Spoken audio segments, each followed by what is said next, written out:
Shalom à tous et à toutes. La question du jour. Peut-on éteindre un incendie qui s'est déclaré dans une maison pendant Shabbat? C'est une halakha qui est extrêmement difficile et qui montre l'importance, la Kedusha du Shabbat. La Gemara nous dit, c'est dans Shabbat, page 145a, la Gemara dit qu'on n'a pas le droit de transgresser Shabbat pour éteindre un incendie. On parle bien entendu où il n'y a pas de risque pour la vie de quelqu'un. Imaginez quelqu'un, il a une maison de campagne. Dans cette maison, bien entendu, il n'y a personne. Et il n'y a pas de voisins. Il n'y a rien. Il n'y a absolument rien aux alentours. Donc, il n'y a absolument aucun danger pour la vie de personne. Et il y a un incendie qui se déclare pendant Shabbat. Eh bien, non seulement je n'ai pas le droit d'éteindre l'incendie, mais je ne peux pas, bien entendu, appeler les pompiers. Je ne peux rien faire. La personne, elle voit sa maison, tous ses biens en train de brûler. Eh bien, je ne peux pas éteindre l'incendie. Vous allez me dire, c'est pas grave, je vais demander à mon voisin Goy d'aller l'éteindre.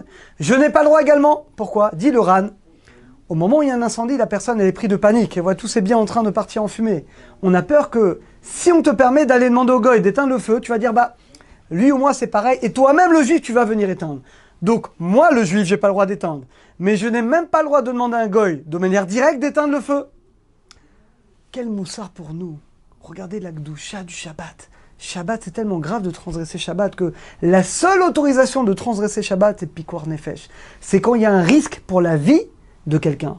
Mais tant qu'on n'est pas dans ce critère, même si quelqu'un il va perdre tous ses biens, tout son argent, il va se retrouver SDF, vaut mieux que tu sois SDF dehors, sans transgresser Shabbat, plutôt que de garder ta maison en transgressant Shabbat. D'abord, cette halakha, c'est beaucoup de moussa pour nous, pour montrer la grandeur et la Kedusha du Shabbat. Alors, qu'est-ce qu'on peut faire? Alors, on peut faire deux choses. On a dit qu'on ne peut pas demander au Goy directement. Par contre, on peut lui demander indirectement. Dit Shranao, je peux lui dire, voilà Christian, s'il te plaît, si tu m'aides, si tu éteins ce feu ou tu m'aides à éteindre ce feu, tu n'y perdras pas. C'est-à-dire que je fais comprendre au Goy que je lui donnerai une récompense, je lui donnerai un cadeau. Là, dans ce cas-là, le Goy, il peut le faire. Étant donné que je lui dis de manière indirecte, on n'a pas peur que là, moi, je vienne à l'éteindre. Deuxième solution, je peux éteindre si c'est en gramma de manière indirecte. Par exemple, je prends des sacs en plastique, je prends des seaux d'eau. Je ne peux pas les jeter directement sur les flammes, parce que là j'éteins. Mais je vais mettre des seaux d'eau autour de l'incendie. Imaginez, là il y a un incendie. Eh bien, tout autour de cette zone, je mets des seaux d'eau, je mets des sacs en plastique, plein de choses. Quand le feu il va s'étendre, eh bien, il va briser les sacs ou les seaux, et l'eau va se répandre. Là j'ai droit, ça s'appelle gramma. Quand j'ai mis l'eau, j'ai rien fait. Après, ça va entraîner que de manière indirecte, l'eau va se répandre, va éteindre le feu. Ça, j'ai le droit de faire ça. Donc soit demander à un Goy de manière indirecte, soit de l'éteindre de manière indirecte. Troisième permission, je peux demander à un Goy directement pour sauver les livres. Imaginez, j'ai à la maison, j'ai mes tefilines, j'ai des parchemins, j'ai des mezuzot, j'ai des livres de Torah. Et là, c'est très grave. Alors attention, je ne peux pas moi transgresser le Shabbat pour sauver des livres de Torah. Par contre, je peux demander au Goy directement. Donc je peux demander au Goy, Christian, je t'en prie, sors-moi les livres de Torah, prends les mezuzot, prends-moi tout, tu me sors. Ou éteins l'incendie directement. Appelle les pompiers. Là, je peux demander directement au Goy, parce que là, c'est pas pour sauver de l'argent. C'est pour sauver des livres de Torah. C'est pour sauver des noms d'Akadosh Baruch Hu qui sont écrits dans des parchemins, dans des tefilines. Donc là, dans ce cas-là, j'ai le droit. Alors, bien entendu, on a pris cet exemple un petit peu théorique de la maison de campagne. C'est sûr qu'aujourd'hui, la réalité a beaucoup changé. Le Rama l'écrit déjà dans le Shulchan Aruch. Aujourd'hui, dans l'immense majorité des cas, un incendie est synonyme automatiquement de danger pour la vie des gens.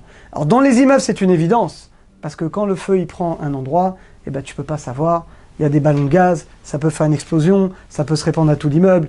Donc évidemment que dans nos habitations, à nous, surtout quand il y a des voisins, surtout quand il y a des étages, alors là on ne se pose pas la question.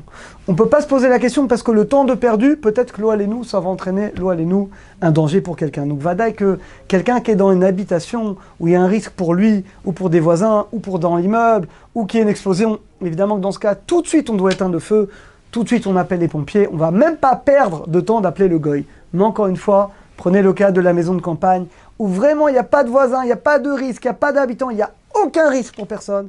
Eh bien, il vaut mieux laisser sa maison brûler que de transgresser le Shabbat. Donc résumé, que ça n'arrive jamais d'abord Bezat Hashem, et résumé, dans les habitations qu'on a aujourd'hui avec des immeubles, etc., avec tous les dangers que ça comporte aujourd'hui, tu as une mitzvah, tout de suite d'éteindre l'incendie et le plus rapidement possible d'appeler les pompiers, parce que ça peut très très vite se répandre et être un danger pour les autres. Mais dans le cas où quelqu'un aurait une maison, il n'y a aucun voisin, il n'y a aucun danger pour personne, la maison de campagne, il n'y a personne dans les alentours, dans les 10 km aux alentours, il n'y a personne, et bien dans ce cas-là, on la laissera brûler. On a dit on peut demander au Goy de manière indirecte, on peut lui demander de manière directe si c'est pour sauver des parchemins, des tefilines, des mésotes ou des livres de Torah. Et on a dit que sinon, de manière indirecte, on peut mettre de l'eau.